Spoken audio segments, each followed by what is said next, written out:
Let's get more on this now from our chief White House correspondent, John Karl, our chief legal analyst, Dan Abrams, here in the studio. And, John, let's pick up where Mary just left off. Impeachment clearly stalled after the hearing yesterday, not advanced at all, which is why the president is claiming victory. But Robert Mueller also, in so many instances yesterday, contradicts the president's key claims. Oh, he sure did. He contradicted the president over and over again. He wasn't exonerated. This was not a witch hunt. That Russian interference was not a hoax.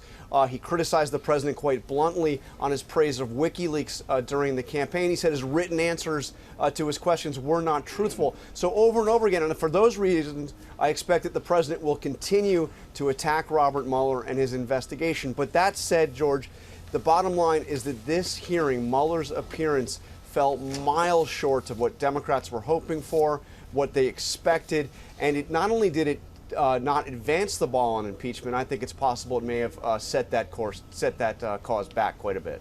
Your judgment? I agree. Look, the Democrats sort of set the standard here, which was we're going to bring this to life. We're going to be able to have the Mueller report as a story so people can understand it.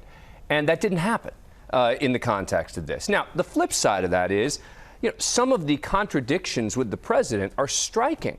I mean, for the president to now come out and again say, no obstruction, no collusion, when Robert Mueller specifically said that's not true.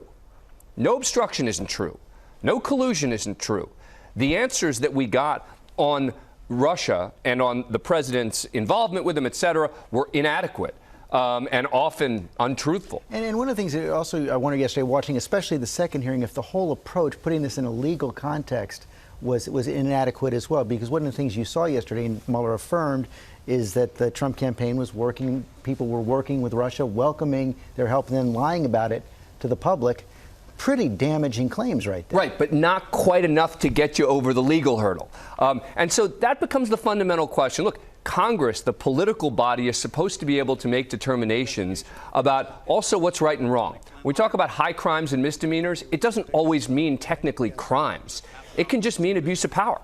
And that's for Congress to decide. And it seems that as a result of the hearings, the impeachment movement has been set back rather than set forward. But I will tell you one thing I was stunned that they didn't focus on more were the fact that Mueller in his report talked about people associated with the Trump campaign deleting relevant emails in the context of this investigation.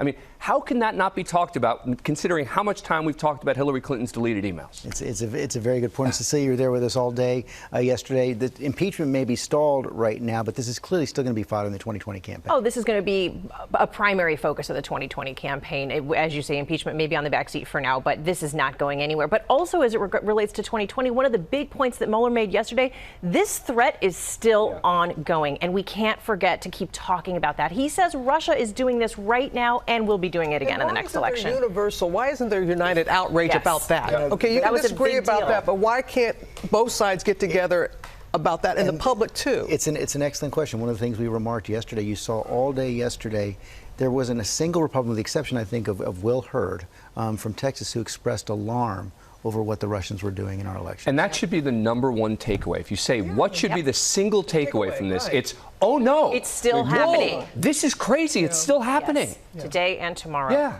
Okay, guys. Hi, everyone. George Stephanopoulos here. Thanks for checking out the ABC News YouTube channel. If you'd like to get more videos, show highlights, and watch live event coverage, click on the right over here to subscribe to our channel. And don't forget to download the ABC News app for breaking news alerts. Thanks for watching.